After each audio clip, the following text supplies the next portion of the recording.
अहंकार चूंकि जोड़ने से ज्यादा दुख पाता है, इसीलिए वो अपने लिए अनुमान से एक नियम बना लेता है कि छोड़ना भली बात है। क्योंकि आप जब बेहोश हो तो आपने जो कुछ भी पकड़ा है, जोड़ा है, उससे आपने दुख ही पाया है। ये अनिवार्य नहीं है कि जिससे जुड़ो उससे दुख ही पाओगे, पर मूर्ख बनकर जिससे जुड़ोगे उससे तो दुख ही पाओगे।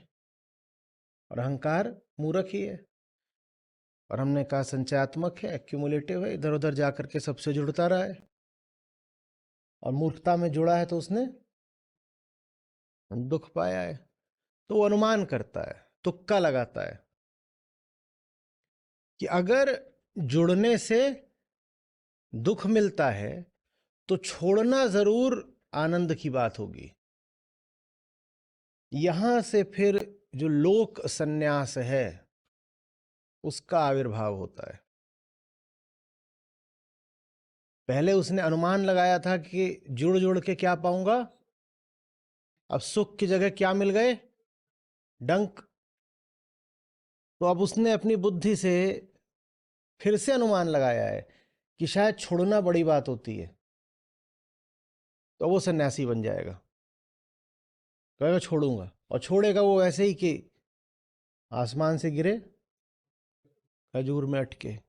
लेकिन उसकी वृत्ति चलती रहती है। वो कहता है बहुत पकड़ा था, बहुत पकड़ा था, दुख पाया था। और हमने दुनिया में देखा है कि जो लोग जितना विषयों के पीछे भागते हैं वो दुख वगैरह पाते हैं।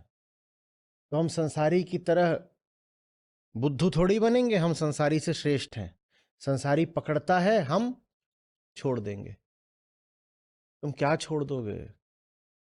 और फिर ये एक नैतिक आदर्श बन जाता है। कोई व्यक्ति पूरे तरीके से फुल फ्लेजेड सन्यासी न भी बने, गृहस्थ भी हो, तो भी गृहस्थी में ये आदर्श बन जाता है कि जो आदमी इतना छोड़ता चले वो उतना सम्माननीय है। या करके बोले कि अभी खाया था 8 बजे, अब रात में 12 बज रहे हैं, थोड़ा भूख लगी है, कुछ और चाहिए। तो आप ऐसे देखोगे उसकी ओर आंख तरेर के, कहते पेटू। और कोई दूसरा आए, बोले सूर्यास्त के बाद तो हम अन्न जल ग्रहण ग्रहण ही नहीं करते। अचानक लगेगा कि ये देखो ये उतरे हैं मर्यादा मूर्ति। इतनी गजब बात है। भीतर एक बात बैठ गई है कि जिसने छोड़ दिया वो श्रेष्ठ। और चूंकि लोक संस्कृति में ज्ञान को बहुत कम आदर है, इसीलिए ये हम पूछते भी नहीं कि छोड़ने वाला छोड़ किस आधार पर रहा है। उसे कुछ पता भी है? छोड़ किस कामना में रहा है?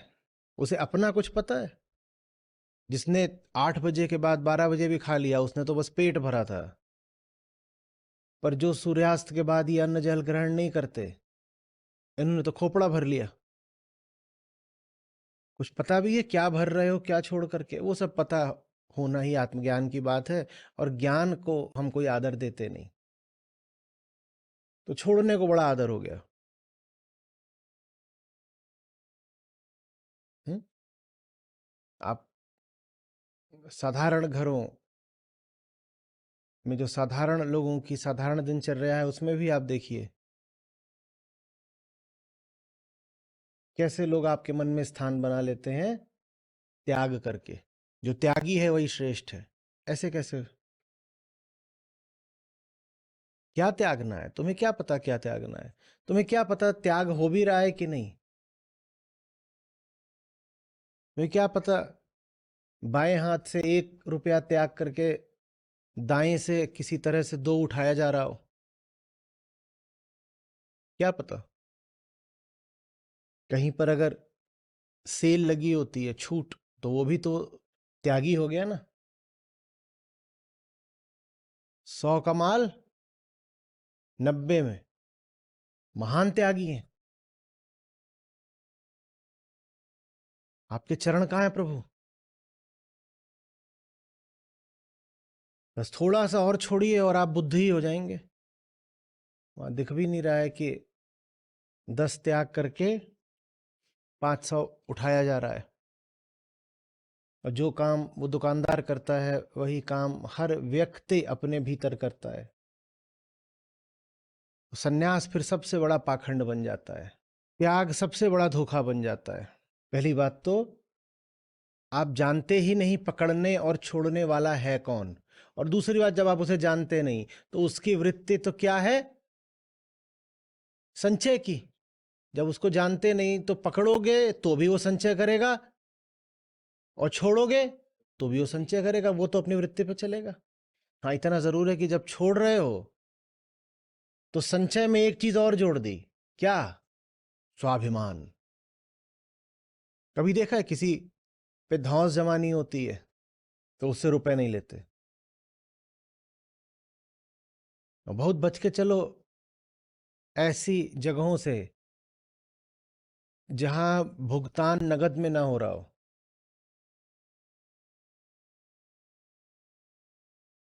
वहां 10 रुपया छोड़ा गया है तो 500 उठाया जाएगा। अरे डेट पे गए होंगे, तो 1000 रुपए का बिल आया, 500 आपका होना चाहिए था, 500 उनका होना चाहिए था। वो इतने महान त्यागी निकले कि उन्होंने कहा नहीं नहीं, आपसे नहीं लेंगे। आप पर जो हमारा अधिकार था रुपए लेने का, हमने उसका त्याग किया। 1000 रुपए का बिल तो मैं ही दे दूंगा। अब पता भी नहीं चलेगा 500 में क्या बेच आए। इतनी सस्ती थी चीज, 500 में बेच दी। अहंकार तो संचय ही होता है, वो त्याग सकता ही नहीं। वो भोगने के बहाने भी भोगता है और त्यागने के बहाने भी भोगता ही है। अहंकार त्यागता है अगर, तो और ज्यादा भोगने के लिए त्यागता है। त्यागियों से सावधान। त्यागी से बेहतर होता है वो जिसको कम से कम अपनी कामना को लेकर के स्पष्टता है, जो अपनी कामना को न तो स्वयं से छुपाता है न दूसरे से छुपाता है। अगर उसे कुछ चाहिए तो बता देता है। ऐसे को हम बहुत बार कहते हैं सरल काम। ये ठीक है, निष्काम नहीं है ये, पर कम से कम कामना इसकी नजर से ओझल नहीं है। इसे पता है साफ साफ ये रही कामना, देख भी रहा है और नीयत भी नहीं है छुपाने की, क्योंकि स्वयं को भी बता रहा है तो आपको भी बता रहा है। जो सरल काम हो गया वो धीरे धीरे निष्काम होगा।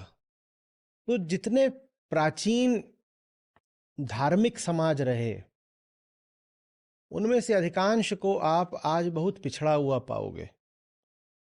एक के बाद एक बहुत आसान किस्म के शोध हुए हैं, कोई उसमें बहुत खुफिया बात नहीं, कि धार्मिकता जहाँ जितनी ज़्यादा होती है वहाँ अशिक्षा उतनी ज़्यादा होती है। इन दोनों में एक अच्छा पॉजिटिव कोरिलेशन है कि जो समाज जितने ज़्यादा धार्मिक होते हैं उतने गरीब भी होते हैं। वो इतने अशिक्षित होते हैं उतने गरीब होते हैं।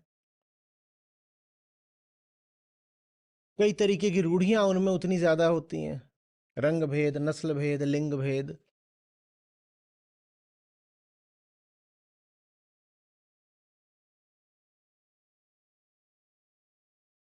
तो ये बड़ी विचित्र बात है, लेकिन धार्मिकता का मतलब ही बन गया है पिछड़ापन, और वो बात आंकड़ों से भी साबित हो जाती है। और हाँ, जो समाज जितने ज्यादा धार्मिक होते हैं वहां जन्म दर उतनी ज्यादा होती है। महिलाओं का फर्टिलिटी रेट उतना ज्यादा होता है। ये गजब बात है। धार्मिकता के साथ ये सब आता है। हम्म, क्यों हो गया? क्योंकि साधारण जो भोगी होता है उसके भोग में कम से कम थोड़ी तो ईमानदारी होती है, लेकिन जो धार्मिक भोगी होता है वो गजब भोगी होता है, वो त्याग बता बता के भोग करता है।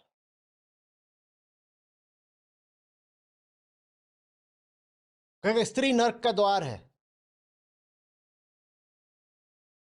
और हमारे औलाद 4 है, तो ये कौन से द्वार से आई? तुम क्या करने गए थे नर्क में? और बल्कि जहां स्त्री को नर्क का द्वार नहीं माना जाता वहां नहीं होती औलादे 4। बेहोश धार्मिक आदमी से कहीं ज्यादा खतरनाक हो, बेहोश संसारी से कहीं ज्यादा खतरनाक होता है बेहोश धार्मिक आदमी। और इसीलिए हमने कहा था कि जो ज्यादा धार्मिक समाज है, सबसे ज्यादा दुर्दशा दुनिया में उन्हीं की देखी जाती है। जिस समाज में धर्म का जितना वर्चस्व रहेगा, वो समाज आपको हर दृष्टि से उतना पिछड़ा हुआ मिलेगा, उतना पिछड़ा, उतना गरीब, उतना गंदा, उतना गंवार। ऐसा होना नहीं चाहिए, पर दुर्भाग्य से ऐसा ही है।